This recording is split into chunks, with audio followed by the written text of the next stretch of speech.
taxes will be your largest expense. That's why the 1% use reliefs and tax breaks to pay as little tax as possible. I learned this whilst working as a tax advisor, working in teams advising wealthy individuals and their businesses on how to structure their transactions tax efficiently. So in this video, I will reveal 3 tax reliefs that are completely legal, that the 1% are using, and that you can use too to reduce your tax bill. First up is to use tax advantaged accounts. The average UK person does not have an ISA. According to the Investment Association, less than a third of UK adults have a cash ISA and only 16% have a stocks and shares ISA. Wealthy people understand that they need to invest in order to grow their wealth, but crucially, they understand that they need to invest in a way that allows them to grow their wealth tax-free. To illustrate the difference that investing tax-free can make to your overall wealth, let's look at 2 different people who are trying to grow their money. Rosie, like most people in the UK, does not save into an ISA. She saves £250 per month from her salary into a normal savings account, earning around 3% a year over 20 years. After this time, she'll have 80k because she also keeps reinvesting the interest. 20% of her final earnings is interest, but interest is taxable when you earn over a certain amount. If Rosie is a higher rate taxpayer, then £19,500 will be taxed at 40%. So that's £7,800 of tax, and she'll be left with around £72,000, assuming the tax rate won't get higher during the 20 years, which it probably will. Amelia has been advised to invest her money in a tax wrapper, so she saves £250 into a stocks and shares ISA into a broad market low-cost index fund, which historically has had a return of 8% each year adjusted for inflation. If the same thing happens over the next 20 years, she would have £137,000. Because she invested through a tax wrapper, the growth in value that her portfolio has made of 77k is completely tax-free. So Rosie and Amelia have saved the same amount of money, but their final saving pots are £72,000 versus £137,000. Amelia has made £65,000 more, but the tax rate on her returns is 0%, whereas the tax rate on Rosie's returns is 40%. Rosie could have achieved a 0% tax rate by putting her money into a cash ISA, but her returns would potentially not have been as high as with a stocks and shares ISA.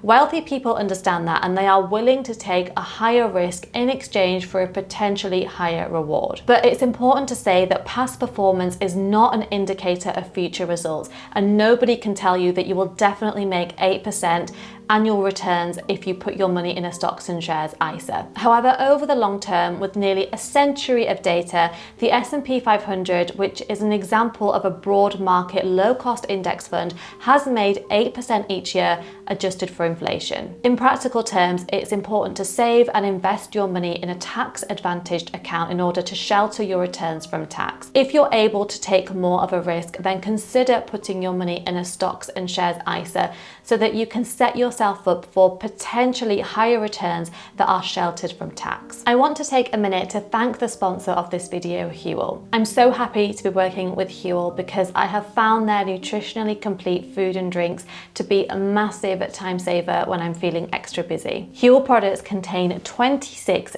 vitamins and minerals and take less than 5 minutes to prepare. So when I'm juggling lots of different things in my day and I don't have the time to think about preparing lunch, I'm so grateful for my Huel meals and snacks. My favorite things have been these complete nutrition bars because I can have them on the go and still get the protein and vitamins I need. If you want to try it, I would really recommend the Huel Grab and Go bundle because you can try out loads of different Huel products, including these fruity vitamin drinks which give you a caffeine boost but also contain vitamins, minerals and electrolytes too. Click on my link in the description to try it out for yourself. Next, venture capital schemes. There are certain venture capital schemes in the UK that allow you to invest in small, unquoted businesses in exchange for tax relief. So one of these is the Seed Enterprise Investment Scheme called the SEIS.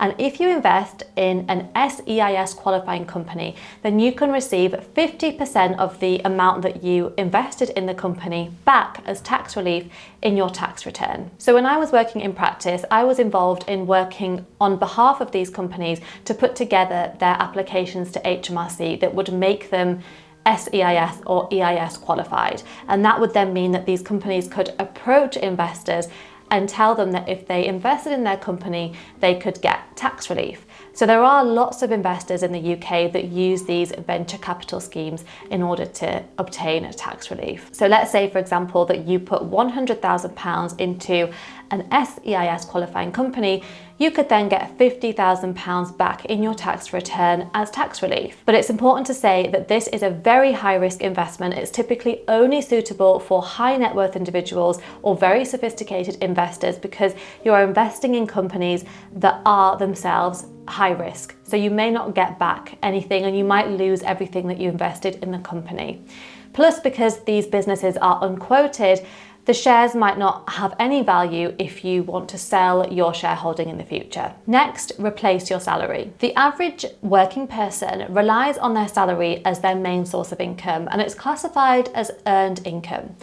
Wealthy people, however, have a diversified mix of income streams, and salary will be a small part of that because they know that salary is often taxed at the highest rates. Income tax rates are currently 20%, 40%, and 45%, and other taxes are often taxed at much lower rates. Now you might say, but what about pilots, surgeons, bankers?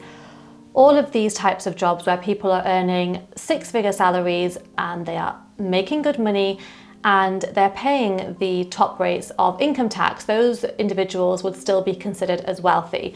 And yes, they would. However, those people have their own tax avoidance strategies. For example, I know a pilot who has just left the UK specifically to avoid the 45% rate of income tax. But if you have the ability to structure your income, for example, if you have a business, then you can choose to take a lower salary in order to pay less tax, and you don't need to take more drastic measures like leaving the country. I want to show you a real life example to explain what I mean. Andrew Walters is the founder and executive chairman of Quartix Technologies PLC, a company listed on the alternative investment market. In 2023, he paid himself a salary of 20k, but that was dwarfed by the level of dividends that he took, which were around £300,000.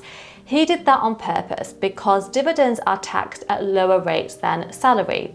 The highest rate of dividend tax is 39.35% versus the highest rate of income tax, which is 45%. So by structuring his remuneration like this, he would have saved himself tens of thousands of pounds of tax. But where his real wealth lies is in the value of his shares, which were valued at around £25 million. Shares are an asset and they are not taxed in the same way as earned income. In fact, they are only taxed when you come on to sell your shares, and then they're subject to capital gains tax, which is often taxed more favourably than salary. And then what the wealthiest business owners sometimes do is they take out loans against their shares, known as a securities-backed line of credit. And that is incredibly tax efficient because that loan will replace their salary and loan income is not taxed. I've made a whole video on how that would be structured, which I will leave linked at the end of this video if you're interested. In practical terms, it's incredibly difficult to choose how your remuneration is structured because most people in the UK are employed by third-party companies and they cannot choose to take a low salary because it's not possible for them to receive a dividend because they're not shareholders. But I think it's really useful to just understand how the UK tax system works and to understand that it favours people who are asset rich. And in fact, it's often workers who are earning a good salary who end up paying the highest rates of tax. If you do have a business, then you can consider carefully how you choose to extract money from your business, and you might be able to structure it in a way that's more tax efficient. For example, by taking more dividends than you are salary. If you made it to the end of the video, thank you so much for watching. Please subscribe if you haven't already, and I will see you next time. Bye.